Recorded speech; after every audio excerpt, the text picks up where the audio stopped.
evidence then going on to question 300. We broke the 300 mark here. What will happen when Christ returns with power?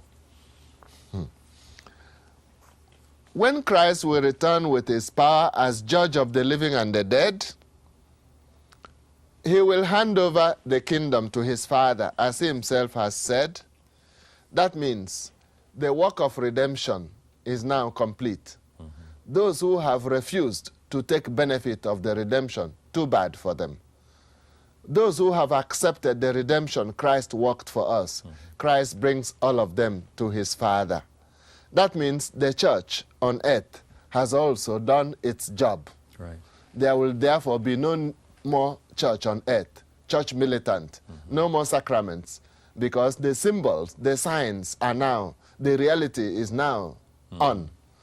And there will be no need now for faith and hope. But charity will remain because, as St. Paul said, charity never dies, never ceases.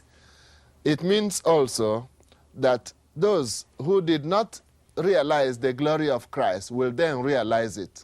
That's why we on earth now make a big effort that everybody will realize the glory of Christ, will share in the redemption.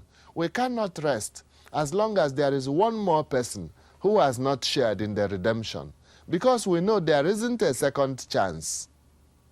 Well, when we see that Christ died, and he would have died just if there was one person on earth, he would have went through the entire passion for that one person. So we can see how important an immortal soul is to God. Yes, that shows us the importance of each person. And I think it was one of the saints, St. Gregory of Nazianzen, that said that one soul is diocese enough for a bishop. Well, he does not mean that one person, one bishop. Yes. But it is to underline the importance and the unrepeatable nature of each person. Nobody has a duplicate. God knows each of us by name, as he says in the prophet Isaiah. I have written your name on my palm. I know you, and even if a mother will forget her child, I will never forget you.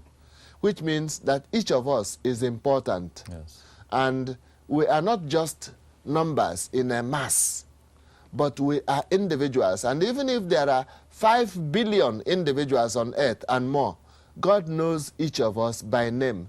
Christ died for every one of us. Right. And Pope John Paul often says, man is the way for the church. That is, the human being is the way in which the church will love, the church will serve, the church will move. Not ideologies, not systems.